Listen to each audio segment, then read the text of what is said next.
Hello friends, आज हम समझने वाले हैं एक ऐसे कैरेक्टर के बारे में जिसकी वजह से वर्ल्ड वॉर 2 हुआ और जो वर्ल्ड वॉर 1 की वजह से बना। यस, आप सही समझ रहे हैं, उस पर्सनालिटी का नाम है दोस्तों हिटलर। तो चलिए स्टार्ट करते हैं आज हिटलर के बारे में और इसके बारे में ज़्यादा से ज़्यादा समझने की कोशिश करते हैं। तो यहाँ आप देख सकते हैं हिटलर का जन्म जो है वो 20 अप्रैल 1889 को ऑस्ट्रिया में होता है। ऑस्ट्रिया एक यूरोप का देश है। यहाँ पर आप देख सकते हैं उनके पापा का नाम जो था वो अलोइस हिटलर था और माँ का नाम जो था वो क्लारा हिटलर था। इसके बाद यहाँ पर उनके बचपन का जो समय था हिटलर का, वो काफ़ी स्ट्रगल और दिक्कतों से भरा हुआ था, क्योंकि काफ़ी अर्ली एज में उन्होंने अपने भाई एडमंड को खो दिया जिनसे वो काफ़ी क्लोज थे। उसके 3 सालों के बाद में ही उनके पापा की भी डेथ हो गई और 4 सालों के बाद में उनके जीवन का सबसे बड़ा शौक उनको मिला, उनकी माँ का भी निधन हो गया। तो इस तरीके से बहुत ही अर्ली एज में अपने माँ, पापा और भाई को खोकर हिटलर एक अनाथ और गरीबों वाला जीवन जीने लगा। इसके बाद में वो एक आर्टिस्ट बनना चाहता था। आर्टिस्ट बनने के लिए उसने अपने देश ऑस्ट्रिया के कैपिटल राजधानी वियना में 2 बार ट्राई किया आर्टिस्ट बनने के लिए Vienna school of fine arts में, लेकिन अनफॉर्चुनेटली उसको एडमिशन नहीं मिल पाता है क्योंकि उसकी हैंड राइटिंग बहुत ही ज़्यादा ख़राब होती है। इसके बाद में हिटलर जो है एक पर्टिकुलर कम्युनिटी ज्यूज़ को स्टार्टिंग से ही हेट करने लगता है। इसके शुरुआत में 2 रीज़न ये थे कि उसकी माँ का जो इलाज कर रहे डॉक्टर वो भी ज्यूज़ कम्युनिटी के थे और जिन कॉलेजेस में वो अप्लाई कर रहे थे एडमिशन के लिए वहाँ के हेड भी ज्यूज़ कम्युनिटी के थे। एक्चुअली जिस शहर में वो अप्लाई कर रहे थे वियना शहर में, वहाँ पर ज्यूज़ कम्युनिटीज़ की पॉपुलेशन ज़्यादा थी। तो उसको ऐसा लगता था हिटलर को कि ये ज्यूज़ कम्युनिटी जानबूझकर मुझे रिजेक्ट कर दे रहे हैं, जबकि उसके रिजेक्शन का असली वजह उसकी ख़राब हैंड राइटिंग थी। इसके बाद आगे बढ़ते हैं। हिटलर जो कि जॉब की तलाश में था वो ऑस्ट्रिया के बगल वाले देश जर्मनी में आ जाता है 1913 में। जब वो जर्मनी में आता है तो वो जॉबलेस था और उसके पास में कोई घर भी नहीं था। इसके बाद में वो जर्मनी की आर्मी में अप्लाई करता है क्योंकि 1914 में दोस्तों वर्ल्ड वॉर 1 स्टार्ट होता है। तो उसको आसानी से 1914 के वर्ल्ड वॉर 1 को देखते हुए जर्मन आर्मी में जॉब मिल जाती है। इसके बाद मैं आपको बताना चाहूँगा कि हिटलर की जो पर्सनालिटी थी वो काफ़ी ज़्यादा डिसऑर्डर वाली थी। कभी वो बहुत खुश हो जाता था तो कभी वो बहुत ज़्यादा दुखी हो जाता था, कभी उसको बहुत ज़्यादा गुस्सा आ जाता था। लेकिन उसमें 2 बहुत ज़बरदस्त खूबियाँ थी। पहला ये था कि वो ज़बरदस्त लीडर था और दूसरा ये कि उसकी जो कम्युनिकेशन क्वालिटी थी वो बहुत शानदार थी। वो ज़बरदस्त ओरेटर था। उसके बहुत शानदार योगदान के लिए जर्मन आर्मी ने उसको 2 बार आयरन क्रॉस भी दिया, जो बहुत बड़ी एक रिस्पेक्ट की बात होती है। यहाँ पर आप देख सकते हैं आयरन क्रॉस का फोटो भी यहाँ पर दिया हुआ है। वर्ल्ड वॉर 1 में जर्मनी की हार हो जाती है और जर्मनी की हार की पूरी रिस्पॉन्सिबिलिटी आती है German king Kjær Wilhelm II के ऊपर। चूंकि लोगों का प्रेशर बहुत ज़्यादा बढ़ रहा था, इस वजह से German king Kjær Wilhelm II को अपने पोजीशन से रिज़ाइन करना पड़ा, जिसको हमने यहाँ पर एब्डिकेशन कहा हुआ है। इसके बाद में आता है एक नया गवर्नमेंट जिसका नाम था वेमर रिपब्लिक। ये एक तरीके का डेमोक्रेटिक गवर्नमेंट था। वेमर जर्मनी के एक जगह का नाम है, चूंकि वो वहीं पर इस्टेब्लिश हुआ इसीलिए इस गवर्नमेंट का नाम वेमर रिपब्लिक पड़ा। इसे हम लोग जर्मन रिपब्लिक के नाम से भी जानते हैं। ये इस पर्टिकुलर गवर्नमेंट का फ्लैग है दोस्तों। चूंकि जर्मनी हार गया था और जर्मनी जो है उसके ऊपर ही पूरी रिस्पॉन्सिबिलिटी थी, उसके ऊपर ही पूरा आरोप लगा कि उसकी वजह से ही पूरा वर्ल्ड वॉर 1 हुआ था। इस वजह से जो जीते हुए अलाइड कंट्रीज थे उन्होंने जर्मनी और बाकी हारे हुए देशों के साथ में एक ट्रीटी किया जिसका नाम था ट्रीटी ऑफ वर्साई। और इस ट्रीटी में पूरा का पूरा 90% से ज़्यादा जो पेनल्टी था वो अकेले जर्मनी के ऊपर लगता है। ये कहने को तो पीस ट्रीटी था, लेकिन जर्मनी के लिए एक ह्यूमिलिएटिंग ट्रीटी था, एक अपमानजनक ट्रीटी था। ऐसा इसलिए क्योंकि जर्मनी के ऊपर बहुत ही बड़े अमाउंट का पेनल्टी लगा, जिसको जर्मनी काफ़ी लंबे समय तक पे करता रहा। उसकी वजह से उनकी इकोनॉमिक कंडीशन काफ़ी ख़राब हो गई। इसके अलावा जर्मनी के जीते हुए देशों को जो अलाइड कंट्रीज थे उन्होंने आपस में बांट लिए। जर्मनी फर्दर एक्सपेंशन ना कर सके अपने टेरिटरीज के लिए, इसके लिए भी प्रोविज़न किया गया। उनके टेरिटरीज को फिक्स कर दिया गया। इसके अलावा दोस्तों जर्मनी के कुछ बहुत ही इंपॉर्टेंट रिसोर्सफुल एरिया, जिसमें से एक मैं हाईलाइट करना चाहूँगा राइनलैंड, आगे हम इसको समझेंगे, उसको भी अलाइड कंट्रीज ने कब्जे में ले लिया और जर्मनी आगे किसी तरीके का अटैक ना कर सके, इसके लिए उसकी आर्मी को सिर्फ 1 लाख सोल्जर्स तक ही लिमिट कर दिया गया। चूंकि इस ट्रीटी ऑफ वर्साइलिस में जो जर्मन का रिप्रेजेंटेशन कर रहे थे वो वेमर रिपब्लिक था। चूंकि वेमर रिपब्लिक ने अच्छे से नेगोशिएशन नहीं किया, इस वजह से जर्मनी के लोग वेमर रिपब्लिक से बिल्कुल भी खुश नहीं थे और वेमर रिपब्लिक का काफ़ी ज़्यादा प्रोटेस्ट कर रहे थे। इन सभी चीज़ों से हिटलर काफ़ी ज़्यादा दुखी था। हिटलर बदला लेना चाहता था अपने देश के हार का और इसी वजह से हिटलर एक पॉलिटिकल पार्टी को ज्वाइन करता है जिसका नाम था national socialist German workers party 1920 में। बाद में इस पार्टी का नाम नाजी हो जाता है। इस पार्टी का जो सिंबल है यहाँ पर आप देख सकते हैं जो स्वास्तिका है और इस इमेज में देख सकते हैं हिटलर इस सिंबल को पहना हुआ है। हिटलर चूंकि किसी भी कीमत में सत्ता को अपनाना चाहता था, सत्ता पर कब्जा करना चाहता था, इसीलिए इंटेंशनली हिटलर ने अपने कुछ दोस्तों के साथ में मिलकर सरकार को हटाने की कोशिश की, लेकिन वो विफल हो गया और इस वजह से उसको 5 साल की जेल होती है। लेकिन वो 9 महीने के अंदर ही जेल से बाहर आ जाता है क्योंकि उसके खिलाफ पर्याप्त सबूत नहीं होते हैं। जेल के अंदर ही उसने अपनी ऑटोबायोग्राफी डिक्टेट की जिसका नाम था मेन कैंप। यहाँ पर आप उसका इमेज भी देख सकते हैं। ये पब्लिश हुआ था 18 जुलाई 1925 को। हिटलर जब जेल में था तो भी उसको एक सेलिब्रिटी ट्रीटमेंट मिलता था, एक सेलिब्रिटी की तरह वो रहता था। वेमर रिपब्लिक जो कि उस समय जर्मनी को रिप्रेजेंट कर रहा था, जर्मन का गवर्नमेंट संभाल रहा था, उसको काफ़ी ज़्यादा पेनल्टी पे करना पड़ रहा था अलाइड कंट्रीज को, जिसकी वजह से उनका इकोनॉमिकल कंडीशन काफ़ी ज़्यादा ख़राब हो गया। वहाँ पर हाइपर इन्फ्लेशन आ गया। हाइपर इन्फ्लेशन का मतलब होता है कि अचानक से कीमतों का बहुत तेज़ी के साथ में बढ़ जाना। ऐसा इसलिए हो रहा था क्योंकि जर्मनी सिर्फ करेंसी प्रिंट कर रही थी, नोट प्रिंट कर रही थी, प्रोडक्शन बिल्कुल ज़ीरो था।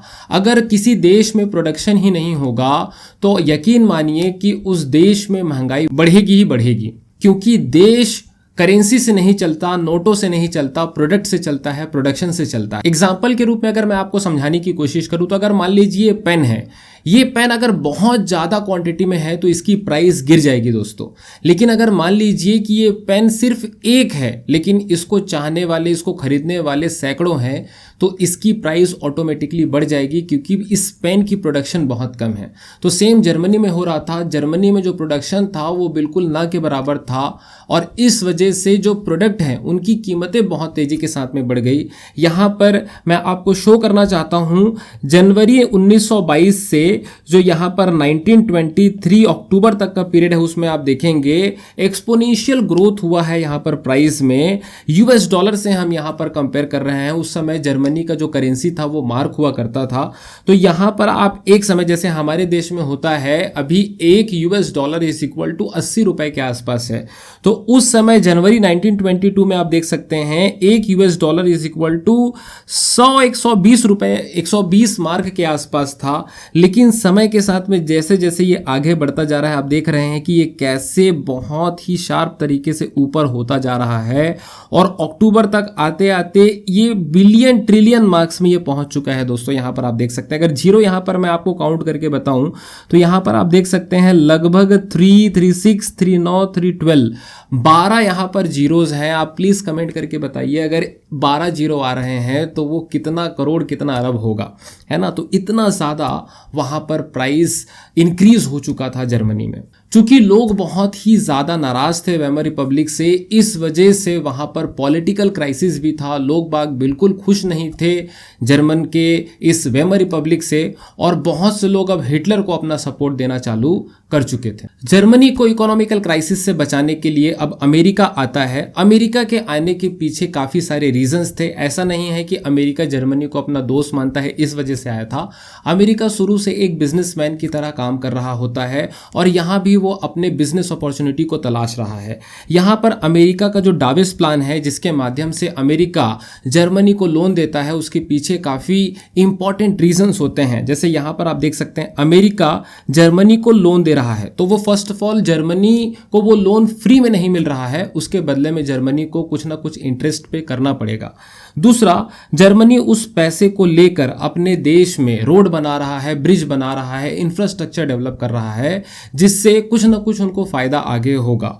तो इसी फायदे को वो आगे जाके ब्रिटेन और फ्रांस को जो उनके ऊपर पेनल्टी लगा हुआ पैसा है उसको वापस करेगा। ब्रिटेन और फ्रांस को कौन वापस करेगा? जर्मनी।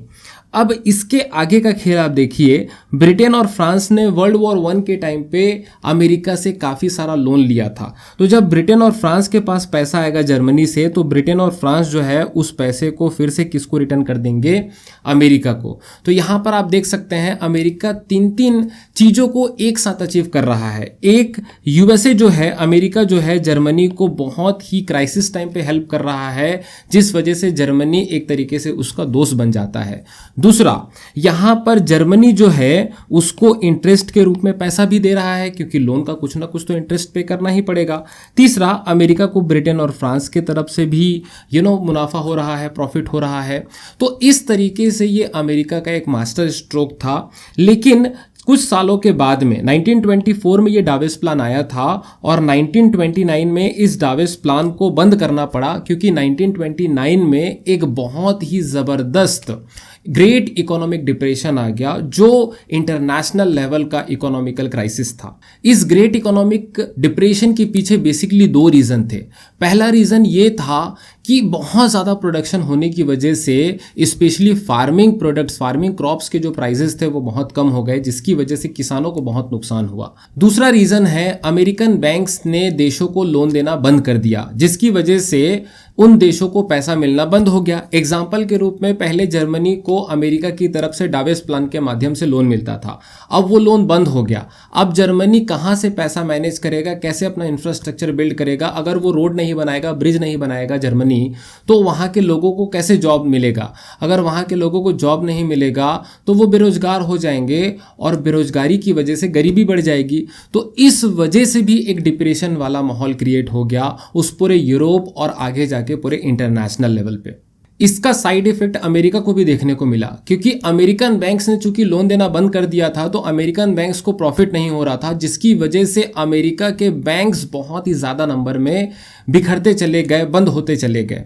और ऐसे क्राइसिस में जो अमेरिका का शेयर मार्केट था, वर्ल्ड स्ट्रीट एक्सचेंज, वहाँ पर लोगों ने इन्वेस्टमेंट करना बंद कर दिया और अपने इन्वेस्टेड अमाउंट को निकालना चालू कर दिया, जिसकी वजह से शेयर मार्केट अचानक से बहुत तेज़ी के साथ में डाउन हो गया और बहुत से इंडस्ट्रीज, बहुत से कंपनीज रातों रात बंद हो गए। इस ग्रेट इकोनॉमिक डिप्रेशन का निगेटिव इम्पैक्ट भारत पर भी पड़ता है। भारत के जो फार्मर्स थे उनको उनके लागत का पैसा भी नहीं मिल पाता था। अगर हमारे भारत के किसानों ने 100 रुपये लगाया है तो उनको 50 रुपये भी नहीं मिल पा रहा था, जिसकी वजह से बहुत से फार्मर्स ने उस पीरियड में सुसाइड कर लिया था। इस पूरे ग्रेट इकोनॉमिक डिप्रेशन का सबसे ज़्यादा नेगेटिव इम्पैक्ट जर्मनी पर पड़ा था। जर्मनी के लोग बिल्कुल पॉवर्टी लाइन वाला जीवन जी रहे थे और ऐसे पर्टिकुलर सिचुएशन में जब लोगों का होप वेमर रिपब्लिक से सबसे ज़्यादा था, वेमर रिपब्लिक ने कोई भी एक्टिव एक्शन नहीं लिया। इस वजह से वेमर रिपब्लिक को लोगों ने बहुत ज़्यादा क्रिटिसाइज किया। इन सभी चीज़ों का डायरेक्ट फायदा जो है वो नाजी पार्टी, हिटलर के पार्टी को होता है। नाजी पार्टी 1927 में तो इलेक्शन हार जाती है, लेकिन 1930 के इलेक्शन में दोस्तों वो सेकेंड पोजीशन पे आती है। वहां के पार्लियामेंट का नाम होता है राइक्सटैग। और 1932 के इलेक्शन में हिटलर की नाजी पार्टी सबसे बड़ी पार्टी उभर के आती है और वहां के प्रेसिडेंट हिंडनबर्ग साहब फॉर्मली एडोल्फ हिटलर को वहां का चांसलर अपॉइंट कर देते हैं, जर्मनी का चांसलर। रिमेंबर 1933 में जर्मनी के चांसलर अपॉइंट होते हैं हिटलर साहब, और ये बहुत बड़ा दिन होता है क्योंकि चांसलर जो है जर्मनी का वो भारत के प्राइम मिनिस्टर के बराबर होता है। अब जब पावर आ जाती है हिटलर के हाथों में तो आप इमेजिन कर सकते हैं क्या क्या चीज़ें आगे होने वाली है।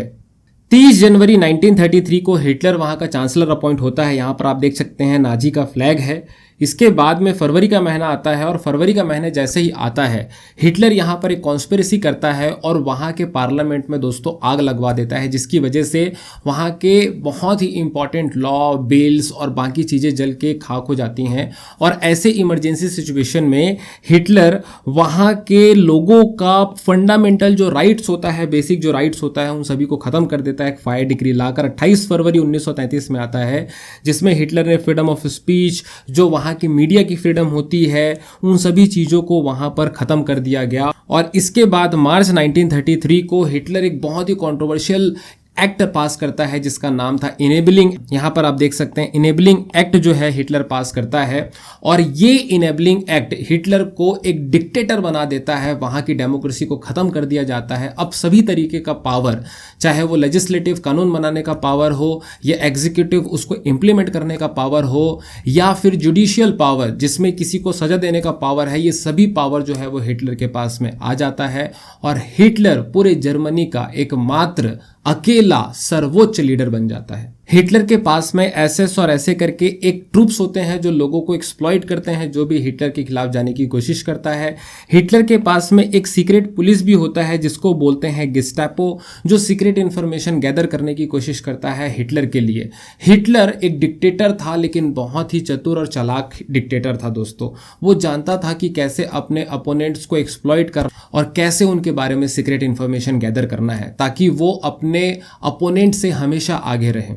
जैसा कि आप जानते हैं हर चीज़ के दो पहलू होते हैं, तो यहाँ पर हिटलर के भी दो साइड्स थे, कुछ पॉजिटिव तो बहुत सारे नेगेटिव। चूंकि उसमें पॉजिटिव क्वालिटीज़ भी थे, इस वजह से बहुत से लोग उसको फॉलो भी करते थे।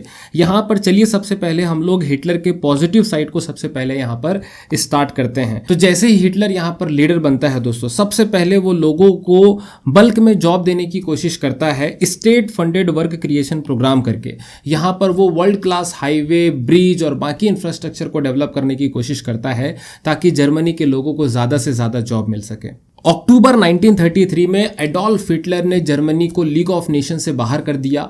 ये league of nation world war 1 के बाद बना था, ताकि कभी भी भविष्य में वर्ल्ड वॉर 2 ना हो। जैसे आप जानते हैं यूनाइटेड नेशन काम करता है, वैसे ये लीग ऑफ नेशन था।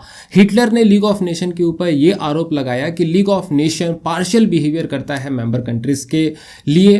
कुछ देशों को वो बहुत फेवर करता है और कुछ देशों के साथ में वो बहुत डिस्क्रिमिनेशन करता है। तो हिटलर मानता था कि लीग ऑफ नेशन में जर्मनी के साथ बहुत डिस्क्रिमिनेशन होता है, इसीलिए लीग ऑफ नेशन से जर्मनी को हिटलर ने बाहर कर दिया। हिटलर पूरी दुनिया में अटेंशन पाने के लिए 1936 का ओलंपिक्स भी ऑर्गेनाइज करता है, जो काफ़ी सक्सेसफुल हुआ था। इसमें हमारे देश के हॉकी के जादूगर जिनका नाम था मेजर ध्यानचंद, उन्होंने भी पार्टिसिपेट किया था और बड़ा ज़बरदस्त तरीके से पार्टिसिपेट करते हुए भारत को गोल्ड मेडल जिताया था। जर्मनी की हार हुई थी फाइनल में, और जिसको देखकर जर्मनी के जो हिटलर हैं वो ध्यानचंद जी से काफ़ी इंप्रेस हो गए थे। और ध्यानचंद जी को हिटलर ने ऑफर किया था कि आप जो ब्रिटिश इंडिया है उसको छोड़कर जर्मनी में आ जाइए, हम आपको जर्मन का सिटीजनशिप दे देंगे। लेकिन मेजर ध्यानचंद एक सच्चे देशभक्त थे, उन्होंने हिटलर के ऑफर को पोलाइटली रिजेक्ट कर दिया। इसके बाद याद करिए वो बहुत इंपॉर्टेंट रिसोर्सफुल एरिया जिसका नाम था राइनलैंड, तो हिटलर ने 1936 में राइनलैंड के ऊपर आर्मी भेजकर फिर से उसको अपने देश में मिला लिया। यहाँ पर देखने वाली बात यह होगी कि जो ब्रिटेन और फ्रांस है वो कुछ नहीं कर सके हिटलर का। इसके बाद में हिटलर ने 1938 में जर्मनी और ऑस्ट्रिया को भी एक कर दिया। ऑस्ट्रिया को जर्मनी ने धमकी दी, हिटलर ने धमकी दी कि अगर तुम हमारे साथ में नहीं आके मिलोगे तो फिर वॉर के लिए रेडी हो जाओ। तो ऑस्ट्रिया एक छोटा सा देश था, वो हिटलर से पंगा नहीं ले सकता था, इसी वजह से यहाँ पर ऑस्ट्रिया ने सहमति दे दी और 1938 में जर्मनी और ऑस्ट्रिया एक हो गए। यहाँ पर देखने वाली बात ये होगी कि यहाँ मैप में आप देख सकते हैं ये जर्मनी है और ये ऑस्ट्रिया है। यूके और फ्रांस देखते रह गए, यहाँ पर वो कुछ भी नहीं कर सके। इस वजह से हिटलर की जो मोरालिटी है वो बहुत ही ज़्यादा इंक्रीज हो गई। उसको ये लगने लगा कि यूके और फ्रांस जो है उसका कुछ नहीं बिगाड़ सकते, और आगे वो और भी देशों पर कब्जा करने का जो उसका सिलसिला बन चला था उसको आगे वो जारी रखना चाहता था। हिटलर यहाँ पर दोस्तों रेशियल डिस्क्रिमिनेशन वाला थ्योरी लेके चल रहा था, जहाँ पर वो मान रहा था कि उनके जो ओरिजिनल जर्मन लोग हैं, जिनको नॉर्डिक जर्मन आर्यंस कहा जाता है, वो बाकी लोगों से काफ़ी सुपीरियर हैं। बाकी लोगों में जो ज्यूज कम्युनिटीज़ हैं जिससे हिटलर सबसे ज़्यादा नफरत करता था वो आते थे, रशियंस आते थे, जो पोलैंड के लोग हैं वो आते थे, है ना। तो इस तरीके से वो जर्मन के नॉर्डिक जर्मन आर्यन लोगों को सबसे ज़्यादा सुपीरियर मानता था। वो चाहता था कि जर्मन वीमेन जो हैं वो नॉन जर्मन लोगों से किसी भी तरीके का रिलेशनशिप ना रखे, ज़्यादा से ज़्यादा जर्मन बच्चों को पैदा करे और उनको जर्मन आइडियोलॉजीज समझाए। इसके अलावा जो महिलाएं थी जर्मनी की, उनसे ये एक्सपेक्ट किया जाता था कि वो अच्छी हाउसवाइफ रहें, और जो वहाँ की विमेन इन सभी चीज़ों को फॉलो करती थी उनको बहुत सारे अवार्ड्स मिलते थे। जो महिलाएं जर्मनी की ज़्यादा बच्चे पैदा करती थी उनको ज़्यादा अवार्ड मिलता था, जैसे 4 बच्चों पर ब्रॉन्ज मेडल, 6 बच्चों पर सिल्वर मेडल, 8 या उससे ज़्यादा बच्चों पर गोल्ड मेडल। यहाँ इस इमेज में देख सकते हैं और यहाँ ये मेडल्स को भी आप देख सकते हैं। इस इमेज में आप देख सकते हैं कि कैसे महिला जो है वो अपने बच्चे को नाजी आइडियोलॉजी सिखाने की कोशिश कर रही है। उनके इस साइकिल में भी नाजी फ्लैग लगा हुआ है। इसके अलावा जो महिला उनके रूल्स एंड रेगुलेशंस को फॉलो नहीं करती थी उनको पब्लिकली काफ़ी पनिश किया जाता था। यहाँ आप इस इमेज के माध्यम से इसको भी समझ सकते हैं। हिटलर ने बॉक्सिंग को कंपलसरी कर दिया था ताकि वहाँ के जो बच्चे हैं वो फिजिकली और मेंटली वायलेंस को जो है वो प्रेफर करें, वायलेंस उनके अंदर पूरा बस जाए। जो 10 साल के ऊपर के बच्चे हैं उनको एक ग्रुप जंग वॉक में शामिल कर दिया जाता था और जो 14 साल या उससे ऊपर के बच्चे हैं उनको नाजी यूथ में एडमिट कर लिया जाता था, जहां पर हिटलर के आइडियोलॉजीज को सिखाया जाता था। तो इस तरीके से आप समझ सकते हैं कि बचपन से ही बच्चों को नाजी आइडियोलॉजी पूरी सिखाई जाती थी ताकि मिलियंस ऑफ और हिटलर जर्मनी में पैदा हो सके। हिटलर जो है जर्मनी में इमोशनल वैल्यूज़ के आधार पे रूल करना चाह रहा था। उसने लॉजिक को बिल्कुल ख़त्म सा कर दिया था। उसने उन सभी लोगों को या तो अरेस्ट करवा लिया या तो ख़त्म करवा दिया जो उसके अगेंस्ट में थे। 25,000 बुक्स जो और रिसर्च पेपर को हिटलर ने 1933 में दोस्तों जला दिया जैसे ही वो वहाँ का लीडर बनता है, जैसे ही वो जर्मनी का लीडर बनता है। यहाँ पर आप देख सकते हैं बुक्स को जलाया जा रहा है। इसके बाद दोस्तों हिटलर अपना सबसे बड़ा दुश्मन ज्यूस लोगों को मानता था। इस वजह से उसने ज्यूस को कहा कि जर्मनी में जो भी प्रॉब्लम हो रहा है उसके पीछे ज्यूस लोग हैं। लेकिन ये बिल्कुल भी गलत था दोस्तों, क्योंकि 1 लाख से ज़्यादा ज्यूस लोगों ने वर्ल्ड वॉर 1 में पार्टिसिपेट किया था। 10,000 से ज़्यादा ज्यूस लोगों की डेथ हो गई थी वर्ल्ड वॉर 1 में। अल्बर्ट आइंस्टाइन जैसे महान इंटेलिजेंट साइंटिस्ट वहाँ पर रहते थे जो ज्यूस कम्युनिटी को बिलोंग करते थे। इसके अलावा ज्यूस लोग जो थे वो काफ़ी पैसे वाले भी माने जाते थे। चूंकि वो काफ़ी पैसे वाले थे और साइंस और बाकी चीज़ों में उनका जो पर्टिकुलर कंट्रीब्यूशन है वो बहुत ज़्यादा था, जो हिटलर को बिल्कुल भी पसंद नहीं था। यहाँ पर आप देख सकते हैं कि आइंस्टाइन के लिए कैसे कैसे इमेजेस वहाँ पर बनाए जा रहे थे और वहाँ पर ज्यूस जो रिच लोग थे उनको भी गलत तरीके से दिखाया जा रहा था। हिटलर चाहता था कि पूरे जर्मनी का जो सोसाइटी है वो ज्यूस फ्री सोसाइटी हो जाए और पूरे जर्मनी में सिर्फ नॉर्डिक जर्मन आर्यंस ही रहे। लगभग 60 लाख लोगों का ज्यूस कम्युनिटी के हिटलर ने हत्या करवा दी थी, जो लगभग 6 मिलियन होता है। 1 million is equal to 10 lakh, 1 million 10 lakh के बराबर होता है। तो 6 मिलियन ज्यूस लोगों की हत्याएं हिटलर ने करवाई थी। काफ़ी सारे उन्होंने कॉन्सेंट्रेशन कैंप, यहाँ पर आप देख सकते हैं ये कॉन्सेंट्रेशन कैंप का इमेज है जहाँ पर ज्यूस लोगों को रखा जाता था। पूरे समय उनसे काम कराया जाता था और जब थक हार के वो बिल्कुल लाचार हो जाते थे तो उनको गैस चैम्बर में लेके जाया जाता था और वहाँ पर उनकी हत्या कर दी जाती थी। बड़ा ही अनइमेजिनेबल एक्सप्लॉयटेशन होता था उस पूरे कॉन्सेंट्रेशन कैंप और गैस चैम्बर में। यहाँ पर आप देख सकते हैं कि जब उनको लेके जाया जाता था इन कॉन्सेंट्रेशन कैंप और गैस चैम्बर में तो उनके सारे कपड़े यहाँ तक कि जूतों को भी निकाल दिया जाता था। ये पूरे जूतों का एक भंडार है दोस्तों, यहाँ पर आप देख सकते हैं। और यहाँ पर आप देख सकते हैं इन जो लोगों के शरीर पे प्रॉपर कपड़े तक नहीं हैं। तो इन इमेजेस से दोस्तों आप एक अंदाजा लगा सकते हैं कि कितना ज़्यादा एक्सप्लॉयटेशन होता रहा होगा ज्यूस लोगों के साथ में। यहाँ पर जो गलत इन्फॉर्मेशन फैलाया जा रहा था उसको कहते हैं स्यूडो साइंस। स्यूडो साइंस एक ऐसा साइंस है जिसके पीछे कोई लॉजिक नहीं होता, एक फेक न्यूज़ होता है जिसको इतना फैलाया जाता है कि लोग उसको रियल मानने लगते हैं। यहाँ पर आइंस्टाइन और सभी ज्यूस लोगों के खिलाफ बहुत ही ज़्यादा गलत इन्फॉर्मेशन फैलाया गया और इस गलत इन्फॉर्मेशन को फैलाने में सबसे बड़ा जो रोल था वो हिटलर के जो प्रोपोगंडा मिनिस्टर थे जिनका नाम था जोसेफ गोएबल्स, इनका था दोस्तों। इन्होंने पूरे मीडिया को खरीद लिया था, या तो पैसे देकर या तो धमकाकर, और सभी मीडिया सिर्फ और सिर्फ हिटलर की तारीफ किया करते थे और जो भी लोग हिटलर के खिलाफ बात करते थे या तो उनको जेल में डाल दिया जाता था या तो उनकी हत्या करवा दी जाती थी। यहाँ पर दोस्तों हिटलर ने एक आर्टिफिशियल दुश्मन तैयार कर दिया था पूरे जर्मनी का जिसको ज्यूस कहा गया और अपने आप को खुद उसने आर्टिफिशियल हीरो डिक्लेयर कर दिया कि इस प्रॉब्लम का एक ही सॉल्यूशन है, वो है हिटलर। ज्यूस लोगों के अलावा भी यहाँ पर और भी कई तरीके के लोग थे जिसकी हिटलर ने लाखों की संख्या में हत्याएं करवाई। यहाँ पर आप देख सकते हैं जो जिप्सीज लोग थे, जो वहाँ के लोकल एक कम्युनिटी थी, उसको भी हिटलर पसंद नहीं करता था। जो लोग फिजिकल डिसेबिलिटी से पीड़ित थे, उनको भी हिटलर ने नहीं बख्शा। यहाँ पर जो स्लेविक पीपल थे, जैसे पोलैंड के, रशिया के, इनको भी हिटलर बिल्कुल पसंद नहीं करता था।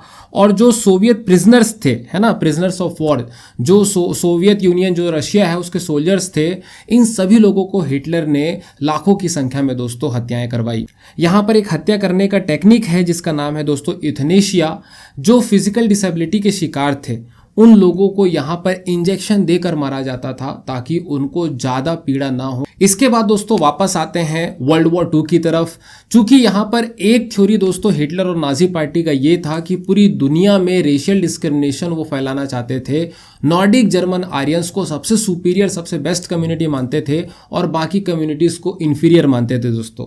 और वहीं इनका दूसरा आइडियोलॉजी था लेबेंसरम का, जिसके माध्यम से वो अपने एरिया को, अपने स्पेस को बढ़ाना चाहते थे। उनका ये मानना था कि जितना ज़्यादा स्पेस होगा, एरिया होगा, उतना ज़्यादा रिसोर्सेज होगा, और जितना ज़्यादा रिसोर्सेज होगा उतना ज़्यादा वो रिच बनते जाएंगे, पावरफुल बनते जाएंगे। तो इसी वजह से अब हिटलर के सामने जो नेक्स्ट टारगेट था वो था पोलैंड। तो यहाँ मैप में आप देख सकते हैं दोस्तों, ये है जर्मनी और ये है पोलैंड। तो जर्मनी ने पोलैंड पर अटैक करने से पहले यहाँ पर रशिया के साथ में सीक्रेट पार्टनरशिप कर लिए।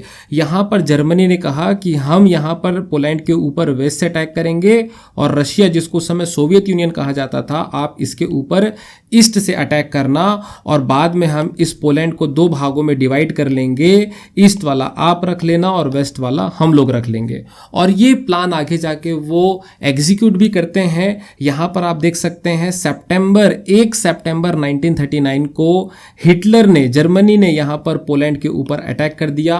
और कुछ हफ्तों के बाद में दोस्तों सोवियत यूनियन, जिसको आज की डेट में रशिया कहते हैं, इन्होंने भी पोलैंड के ऊपर अटैक कर दिया और पोलैंड 2 भागों में डिवाइड हो गया, ईस्ट पोलैंड और वेस्ट पोलैंड। ईस्ट पोलैंड पर सोवियत यूनियन का राज हो गया और वेस्ट पोलैंड पर जर्मनी का कंट्रोल हो गया दोस्तों।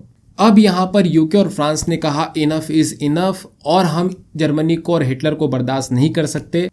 और यूके और फ्रांस ने, ब्रिटेन और फ्रांस ने हिटलर जर्मनी के खिलाफ वॉर डिक्लेयर कर दिया, और यहीं से दोस्तों वर्ल्ड वॉर 2 की शुरुआत होती है।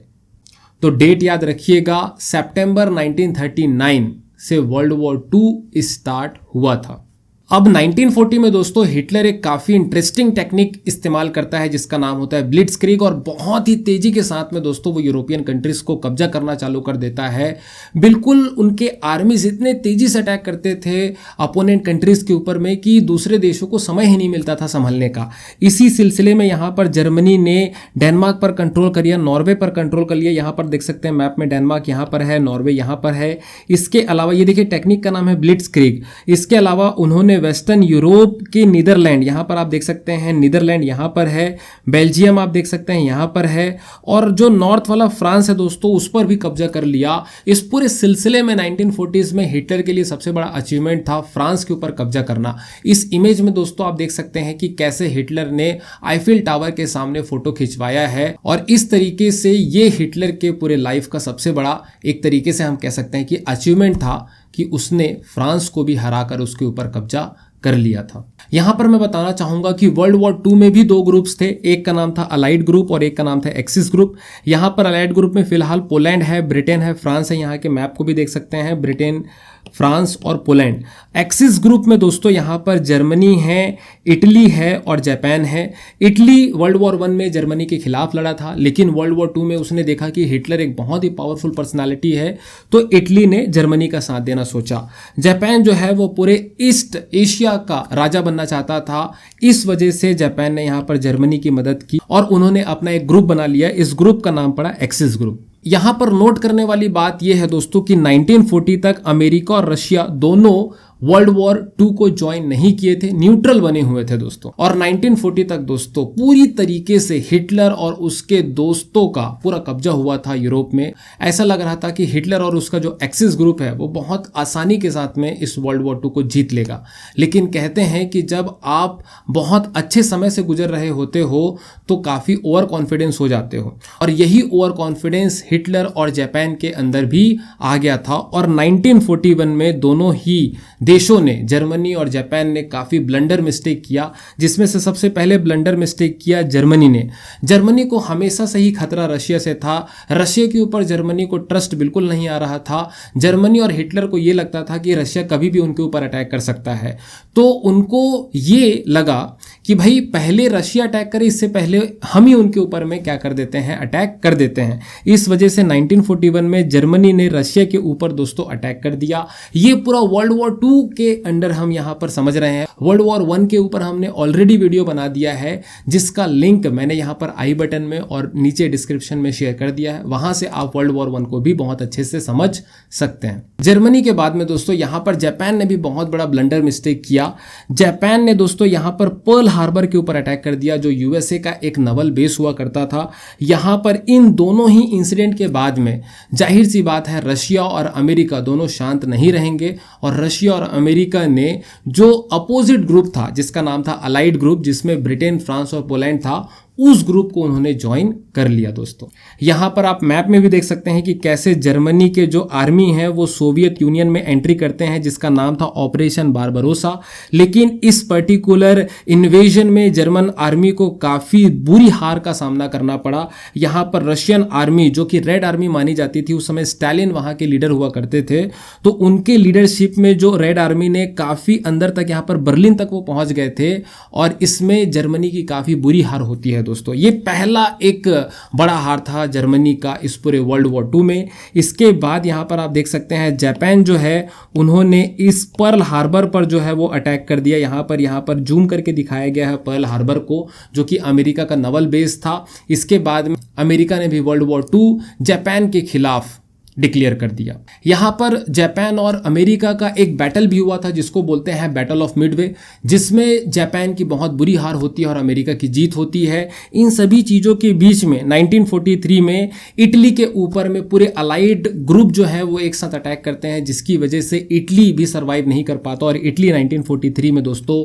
सरेंडर कर देता है। इसके बाद में जर्मनी जो है वो काफ़ी फ्रस्ट्रेट हो जाता है और जर्मनी को लगता है कि अब हार जो है वो कोई भी नहीं बचा सकता जर्मनी के लिए, और इसी फ्रस्ट्रेशन में आके हिटलर 1945 में अपनी वाइफ ईवा ब्रॉन, देखिए एक दिन पहले वो अपनी गर्लफ्रेंड ईवा ब्रॉन के साथ में शादी करते हैं, और 30 अप्रैल 1945 को वहां का जो बर्लिन बंकर है, जिसको फ्यूरर बंकर भी कहते हैं, वहां पर वो जाकर सुसाइड कर लेते हैं। दोस्तों दोनों हस्बैंड और वाइफ ने सुसाइड कर लिया, और इस तरीके से हिटलर के सुसाइड कर लेने के बाद में जर्मनी सरेंडर कर देता है। जर्मनी ने सरेंडर कर दिया, इटली ने सरेंडर कर दिया। अब बच गया सिर्फ एक ही देश, जो कि है जापान। जापान शुरू से कहता था कि हम सर कटा सकते हैं लेकिन सर नहीं झुका सकते, और वो कंटिन्यू ही कर रहा था बैटल। और इस वजह से दोस्तों यहाँ पर अमेरिका ने उसी समय नया नया एटम बॉम्ब बनाया था, जिसकी टेस्टिंग भी करनी थी और वर्ल्ड वॉर 2 को क्लोज कराने का क्रेडिट भी लेना था। इस वजह से अमेरिका ने एटम बॉम्ब जापान के 2 इंपॉर्टेंट शहर हिरोशिमा और नागासाकी में गिराकर लाखों लोगों की डेथ कर दी दोस्तों। और इस घटना के बाद में जापान ने भी सरेंडर कर दिया, और इस तरीके से वर्ल्ड वॉर 2 समाप्त हो जाता है। दोस्तों अगर ये वीडियो आपको पसंद आया है दोस्तों, तो प्लीज हमारे चैनल को सब्सक्राइब करिए, हमारे वीडियो को लाइक करिए और अपने फ्रेंड्स के साथ में शेयर करिए। Thank you so much. We will meet you in the next video. Till then bye bye, take care.